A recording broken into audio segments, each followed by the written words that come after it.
attempting a shingle repairability test. Allstate Insurance, April the 23rd, about 80 degrees. Hot as a bucket of chicken out here today.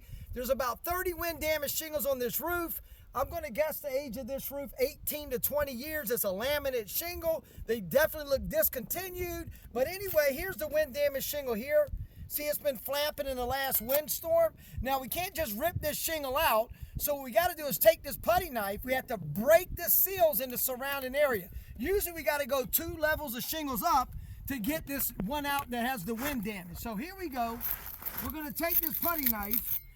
We'll start here very easily, very gently. So we got to break the seals very easily. And look, I can feel and hear the matting transfer. There's like almost no granules.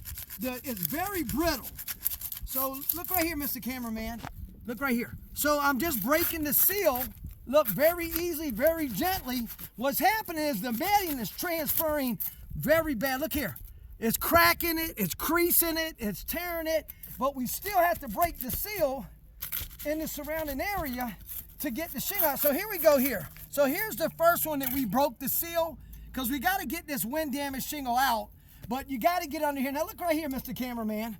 Look how we actually tore and creased these shingles. Look at the matting transfer. Shingle fasteners pulling through. Look right here. So we still have to go a little further over. Here's the wind damaged shingle. So you have to go over further to get to these nails. So what happens now, you have to get the nails out. So you got to lift them back up to get to the nails. And a lot of these nail fasteners have already pulled through. But it's the only way to get these nails out is to lift these shingles again after we broke the seal.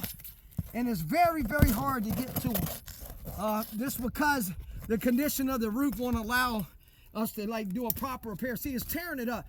I really don't want to go any further, Mr. Cameraman. The reason why, we had this shingle here we were going to attempt to repair this wind damaged shingle with. But as we're going up higher, look at this.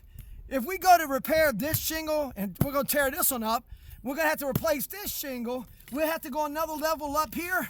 Look here, when we go to do that again, go up higher here, look, it's going to tear all these shingles up.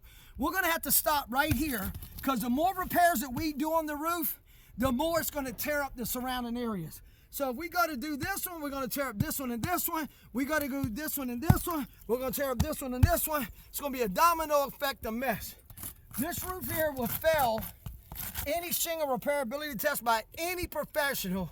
This roof right here, by you looking at all this here, we couldn't even go forward to do the repair without tearing it up.